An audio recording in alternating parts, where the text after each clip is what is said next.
Being addicted to your phone and being addicted to drugs can be just as bad. The only difference is that society accepts one of them. Ladies and gentlemen, today I'm going over the 5 steps you need to take in order to overcome 21st century most dangerous drug. And it is this thing right here, your phone. And the first step you need to take is knowing your enemy. Hence that general is a skillful in attack whose opponent does not know what to defend, and he's a skillful in defense whose opponent does not know what to attack. You can't defend yourself if you don't know what is stealing your attention right now. Let's think deeper than that. What is exactly on your phone that is taking attention and energy away from you and from the things you really want to do in your life? For some highly aspirational individuals, it might be the houses, the supercars, and the watches that are on Instagram. And for Sims who are too scared to talk to girls in real life, it might be looking at OnlyFans models on TikTok. And for you, it might even be self-improvement videos just like this one. All of these distractions are coming from an emptiness in your life. The simp goes through TikTok scrolling through OnlyFans models because he doesn't have the courage to talk to girls in real life. And it's exactly the same for the guy who talks and talks about how he's going to create a business and he's going to become a millionaire, but at the end of the day, he does nothing with his time and energy. And most likely, his Instagram will be full of motivational quotes, supercars, and inspirational videos, and ways to make $10,000 a month with no effort. And don't get me wrong, those things are great, but if you don't do nothing with that information, at the end of the day, you're just talking bluff. As you might have noticed, big corporations are very good at analyzing our insecurities and feeding us media that attack that same specific part of our lives just to get us hooked on that platform more and more, so that this little piece of glass keeps you away from the real world. So what I want you to do right now is grab a piece of paper and write down the top 5 insecurities that are keeping you locked on your phone right now. And once you have that, we can move over to number 2, friendship contamination. I want you to go over the list of people that you follow on Instagram. How many of them are adding something valuable to your life? That one friend from school who only posts about going on parties and about soccer, or maybe that one girl that you follow just because she was smoking hot. Well, I want you to unfollow them all. Let's imagine your younger self, or any other kid if you want to. They absorb information in such a high speed that it's incredible. If you put that kid inside a room, inside a house, where he only learned about chess, they only talked about chess, how to win at chess, how to fight your opponents at chess, most likely he will grow to be someone who's better at chess than 90% of the people. You are the combination of the 5 people you spend the most time with. And you spend a lot of time watching people on this little thing. So following the right people on social media is just as important as choosing the right people who you spend time with on your daily basis. But now you might ask, well, Ivan, what about that real nice girl who I met in school? I don't want to unfollow her, she might think that I'm rude or something. Well, a general rule of thumb here is that if you encounter that same person in a supermarket and you wouldn't come up to them and talk to them and have a 2-minute conversation, you just unfollow them. And now let's move on to step number 3, avoiding cracks in your defense. I'm going to show you 2 pictures right here. The red dots are trying to defend a territory, but the blue dots are trying to enter that territory and attack them.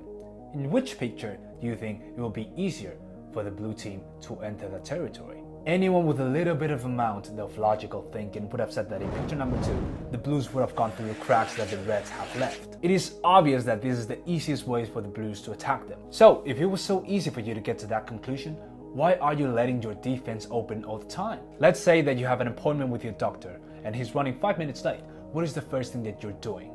The first thing that you're going to do is pick up your phone instinctively and going on TikTok or Instagram and start scrolling just because your hands, your muscle memory is already got used to it. These little time spans are responsible of the normalization and how our brains are getting used to such high levels of dopamine day after day after day. Anytime you're left alone with your thoughts, you become uncomfortable, you become anxious. You can't be left alone with your thoughts. So you just pick up your phone and you start scrolling.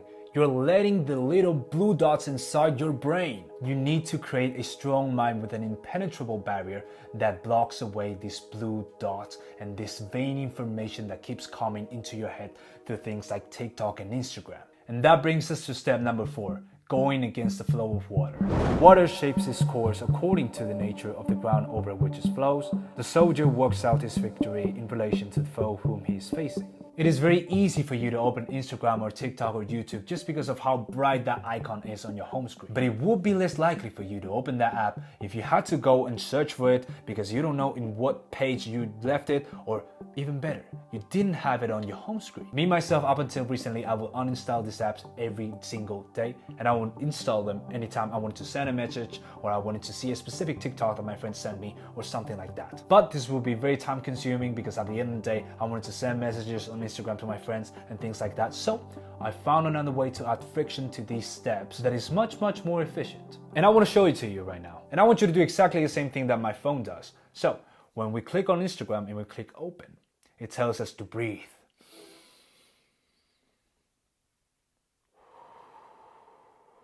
Do you really want to open Instagram right now? No, because we're not going to do anything. So we're just going to click it and we're going to go outside, and that's it. This has saved me so many hours of my life that paying $9.99 a year for this is like a no-brainer for me. But if you don't want to pay that price, there's also a free version of this. And this brings us to number 5. Attack in bulk. I want you to visualize your washing machine. You have 10 pieces of clothing that you need to wash. Would it be more efficient and quicker to wash each of those 10 items on a single cycle, or to put them all together and wash them all at once? Obviously, to wash them all at once. Extremes were never really good in any realm of life. And if you're trying to manage your shop on Instagram or TikTok, or even if you're trying to grow your personal brand, you might want to open Instagram at least once a week. And the most productive way to do this, for me at least, is to do it in bulk. You want to time block your day in a way that it allows you to have a time block just for your social media, whether it's a half an hour and a half, or even just 1 hour of your time just dedicated to social media. This way, you can do whatever it is that you need. You can post things, you can watch any videos you want, you can respond to messages, all in that same time block. And once that time finishes, you are disciplined enough to leave your phone aside and go on your day. Me, myself, I have set this time in the day to be before the sunset, just because it doesn't mess with my circadian rhythms. This way, I have had time to accomplish a lot of things in my day, and I can use social media as sort of a reward for myself. Give yourself 10 days to implement these 5 steps, and you'll see a massive change in your quality of life. And if you want to know how to turn this little piece of glass, which only causes distractions, into a productivity machine, you should watch this video right here.